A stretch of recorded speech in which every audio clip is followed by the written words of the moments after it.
नमस्कार मित्रांनो, मी दिलीप आठवले यूट्यूब चॅनलवर आपल्याला सरचे स्वागत करत आहे. अतिशय विषय असा सुंदर आहे ना, आज विषय घेऊन येत आहे. खरंच तुम्हाला मुला-मुलीची लग्न करायचे आहेत का? हा प्रश्न आहे माझा प्रथम पालकांना, मुलाच्या आई-वडिलांना. तर खरंच बऱ्याच जणांचं मनात असतं, की मुलाची लग्न झाली पाहिजेत, मुलीची लग्न झाली पाहिजेत, परंतु लग्न होत नाहीत. मुलाचं वय वाढतं, मुलीचं वय वाढतं. याला कारणं आहेत आणि हे कारण चालू होतं म्हणजे मुलाचे आणि मुलीचे आई-वडील किंवा पालक. खरंच आपल्याला मुलीचं लग्न करायचं आहे का? खरंच आपल्याला मुलाचं लग्न करायचं आहे काय? हां, करायचं आहे. परंतु लग्न करत असताना काही गोष्टीवर आपण अतिशय चिंतन करून त्याच्यावर विचार केला पाहिजे. तर काय विचार केला पाहिजे? तर मुलं-मुली हे वयात आल्यानंतर आपण काय करतो, नोकरीचा शोध घेतो, नंतर शिक्षणाचा शोध जास्त घेतो आणि त्यामुळं काय होतं, मुलं आणि मुलीचं काय होतं, जे लग्न वेळेत व्हायचं, तो कालावधी वाढतो. बरोबर आहे? तर मुलाला नोकरी पाहिजे, मुलीला नोकरी पाहिजे. त्यामुळं पण काय होतं, की मुला-मुलीचं लग्न होण्यास वेळ होतो. परंतु हे होत असताना हे ठीक आहे. परंतु मात्र आई-वडील किंवा पालक जे आहेत, ते इतर गोष्टींना जास्त महत्त्व देतात. बऱ्याच वेळा ज्यावेळेला माझ्या मित्राबरोबर माझ्या कमी जे नुकतेच लग्नाच्या वयात आलेले आहेत, मुलं आणि मुली, त्यांचे लग्न न जमण्याचं मी कारण शोधलं आणि मला माझ्या काही मित्रांना ज्याचं लग्न जमत नाही आणि त्याला कारणं काय आहेत, हे मला माझ्या मित्रांनी सांगितलं आणि मी ठरवलं, की आज आपण काय करायचं, आजच्या प्रश्नाची एक व्हिडिओ बनवणं अतिशय गरजेचं आहे. मित्रांनो, तुम्ही तुमच्या नातेवाईकामध्ये किंवा इतर मित्रमंडळीला सांगता, की मुलगा बघा किंवा मुलगी बघा. मुलगी, मुलगा हा सुसंस्कृत असला पाहिजे, चांगल्या घराण्यातला असला पाहिजे, नातेवाईक असला पाहिजे किंवा आपल्या कुणाच्या तर पाहण्यात असला पाहिजे. इथपर्यंत ठीक आहे. त्यांचं म्हणणं अतिशय बरोबर आहे. मुलगा शिकलेला असतो, मुलगी शिकलेली असते, सर्व्हिसला असते, सर्व्हिसला नसते, तो भाग वेगळा आहे. परंतु मुला-मुलीला पसंत झाल्यानंतर एक अतिशय मुद्दा उभा राहतो, की मुलगा-मुलगी पसंत असते, आई-वडिलाला पसंत असतं, दोन्ही पार्टीला पसंत असतं आणि नंतर आपण काय करतो, एक मुद्दा घेऊन जातो, त्या मुलाची जन्मतारीख घेऊन जातो आणि काय करतो, जन्मतारीख घेऊन जातो आणि एक विशिष्ट एका व्यक्तीला आपण काय करतो, ती जन्मतारीख, तिची पत्रिका, तिची कुंडली ते प्रेझेंट करायला सांगतो. मित्रांनो, तुम्हाला सर्व पसंत आहे. तुम्हाला नातेवाईक पसंत आहेत, हे पाहुणे पसंत आहेत आणि नंतर काय असते शिक्षण वगैरे मुलगा पसंत आहे. परंतु एक व्यक्ती काय सांगतो, जो पत्रिका पाहणारा किंवा जन्मकुंडली पाहणारा, तो म्हणतो की जे गुण आहेत, ह्याला गुण काय होत नाहीत, मॅच होत नाहीत, मिळत नाही आणि हे लग्न तुम्ही करू नका, संसार चांगला होणार नाही. तुम्ही इंजिनिअर झालेला असता, डॉक्टर झालेला असता, तुम्ही अतिशय विद्वान असता. हे तुम्ही सगळं काय करता विसरून जाता आणि तुम्ही अतिशय कमी शिकलेला माणूस तुम्हाला काहीतरी सांगतो आणि तुमचं आयुष्य काय करता, की तिथं तुम्ही वेगळ्या बाजूला करता आणि तुम्ही ते लग्न कॅन्सल करता. मित्रांनो, तुम्ही कुठल्या कॅटेगरीतले आहेत हे महत्त्वाचं नाही. परंतु मला एक साथ आता तुम्हाला असं सांगायचं आहे, मुलगा-मुलगी पाहत असताना तुम्ही काय करा, त्यांची खानदान पहा. तो कुठल्या गावचा आहे पहा, त्याची भाषा पहा. कारण भाषेचा पण प्रॉब्लेम असतो. माणसं कशी आहेत पहा, तुमच्या कोणी कॉन्टॅक्टमधलं आहे का हे पहा. नंतर तुम्हाला जर वाटलं तर ब्लड ग्रुप जर तुम्हाला काही जर शोधायचे असतील, त्याला जे आजार शोधायचे असतील, पूर्वी कधी आजार झालते काय हे पाहायचं असेल, हे तुम्ही जरूर पहा. हे तुम्ही जरूर पहा. वाटलं तर तुम्ही इतर काही अनेक रोगाच्या टेस्ट करायचे असेल करा. परंतु तुम्हाला कोण तर सांगत असेल, की कुंडली किंवा ग्रहमान बरोबर नाही, असं जर काही सांगत असेल, तर तुम्ही तुमच्या मुलांची लग्न करू शकणार नाहीत. तर कुंडली पाहणे, पत्रिका पाहणे हा खरंच चुकीचं आहे का?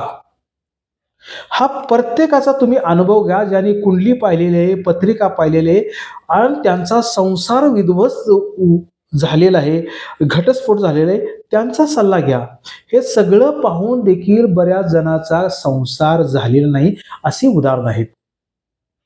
तर तुम्ही त्यात अडकू नका, असं माझं स्पष्ट मत आहे. तुम्ही शिक्षण बघा, तुम्ही मुलाचं राहणीमान बघा, त्यांचा पगार बघा, वाटलं तर घरदार बघा, त्यांचे नातेवाईक बघा आणि हे सगळं बघून सगळं जमतंय. तुम्ही कोण तर सांगत असेल की कुंडली पत्रिका जुळत नाही, गुरु आहे, शनी आहे, अशा गोष्टी सांगत असेल, तर तुम्ही तुमच्या मुलाचं आणि मुलीचं लग्न वेळेत करू शकणार नाही, हे मात्र नक्की आहे. तर जाता जाता मी काही गोष्टी तुम्हाला शेअर करणार आहे. तर मित्रांनो, तुम्ही तुमच्या आजूबाजूला किंवा पाहुण्यामध्ये 4 मुली पाहता. त्या 4 मुली पाहत असताना असं होतं, की त्या मुली सुसंस्कृत असतात. हं, नातेवाईकाच्या असतात, पाहुण्यातल्या असतात. तुम्ही काय करता पाहता आणि नंतर त्या पाहुण्यांना सांगता, निरोप देता, की याचे गुण जमत नाही, पत्रिका जुळत नाही. तर माझ्या एका निदर्शनास आलं, की माझा एक मित्र आहे, रूम पार्टनर आहे आणि रूम पार्टनर असल्यामुळं त्यानं मला खात्री करून सांगितली, की "अरे, असं ना असं झालं दिलीप आणि आम्ही एक मुलगी माझ्या मुलीला एक मुलगा मी पाहिला तुमच्याच भागातला आणि सगळं बरोबर होतं, परंतु पत्रिका जमली नाही." गेली 2 वर्ष झालं त्या टाईपचा त्याला मुलगा सापडलेला नाही. शिकलेला तर सापडला नाही, सुसंस्कृत सापडलेला नाही. विनाकारण तो भटकतच आहे. तुम्ही मुलगाचं किंवा मुलीचं लग्न करताना असं बऱ्याच दिवस झाले भटकलेला आहात. भटकत असल्यामुळं काय झालेलं आहे, की तुमचा स्वतःवर विश्वास नाही, तुमच्या नातेवाईकावर विश्वास नाही, तुमचे पै-पाहुण्यावर विश्वास नाही. फक्त तुमचा विश्वास आहे कुंडली पत्रिका, कुंडली पत्रिका.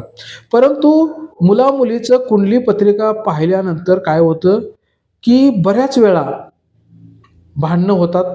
मग सासूचं जमत नाही, सासऱ्याबरोबर जमत नाही, दिराबरोबर जमत नाही, नणंदबरोबर जमत नाही. हे सगळं तुम्ही पाहता. पहा, हे पाहता जमत नाही. संसाराला काय होतं, छोटे-छोटे काय होतात, भांडण-तंटा होतात आणि नंतर काय होतं, त्या मुलाचा आणि मुलीचा संसार काय होतो, घटस्फोटापर्यंत जातो. पत्रिका पाहून तुम्ही काय साध्य केलं? नवऱ्यासंग पण कधी-कधी जमत नाही. तर तुम्हाला सांगण्याचा उद्देश पत्रिका पाहायची का नाही, कुंडली पाहायची का नाही, जुळवाजुळवी करायची का नाही, हे तुम्ही ठरवा. आणि मित्रांनो, जर तुम्हाला तुमच्या मुला-मुलीचं लग्न करायचं असेल, तर ह्या गोष्टीकडे काय करायचं आहे, तुम्ही दुर्लक्ष करा. शहाणी माणसं ह्या गोष्टी करत नाहीत. कारण शहाणी माणसं 4 मुली ज्या ठिकाणी पाहून तुमचं लग्न होणार आहे, ते तुम्हाला 50 मुली देखील पाहून तुमचं लग्न होणार नाही. पहिलंच म्हणजे प्रत्येक समाजामध्ये मुलींची संख्या कमी आहे. त्यातल्या त्यात शिकलेल्या मुलांची संख्या कमी आहे, शिकलेल्या मुलींची संख्या कमी आहे.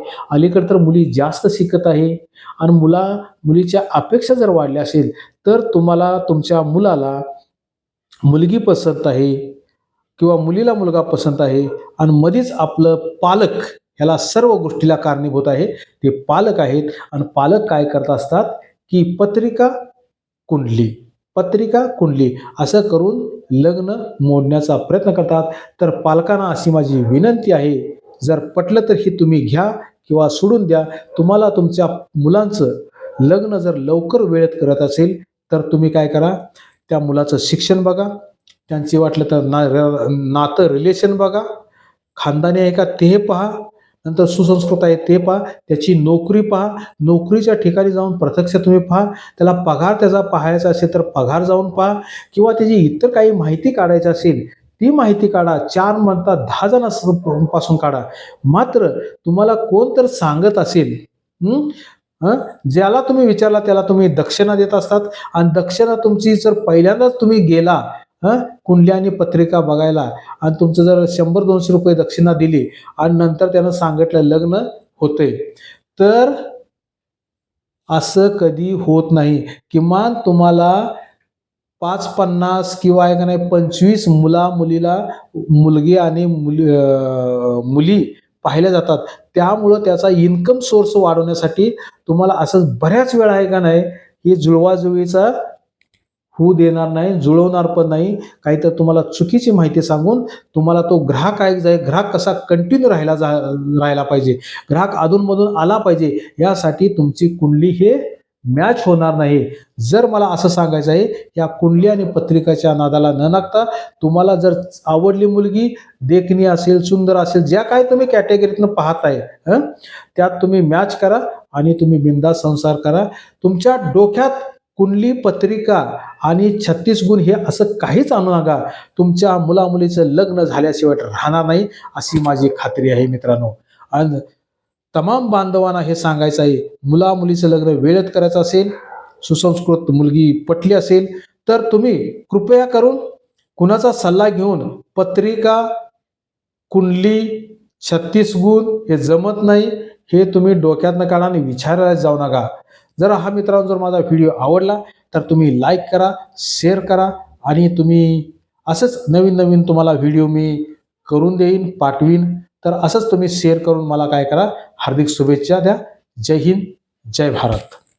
आणि प्रत्येकाचं लग्न हो अशा माझ्या शुभेच्छा आहेत. माझे काही मित्र आहेत माझ्याबरोबर काम करणारे, त्यांचंही लग्न लवकर लवकरात हो, त्यांनाही हार्दिक शुभेच्छा. बरेच माझ्याकडे लग्न जुळवण्यासाठी येतात, त्यांना पण मी हेच सांगतो की बाबांनो, ह्या गोष्टीत तुम्ही अडकू नका आणि तुमच्या मुलीचं लग्न करा. हा सल्ला आमचा मोफत आहे. मुली जर कोणाला पाहायच्या असतील ते पण मी फ्रीमध्ये मुलींना जुळवाजुळवी लग्न ते पण करतो. आपण कुठल्याही प्रकारचं मुलगा मुलगी दाखवत असताना काय, ज्याला मानधन म्हणतात किंवा फी म्हणतात, असं काही फी घेत नाही. जर मला शक्य झाले, माझ्या जर संपर्कात मुलगा मुलगी आले तर मी तुम्हाला जरूर दाखवण्याचा प्रयत्न करतो. धन्यवाद.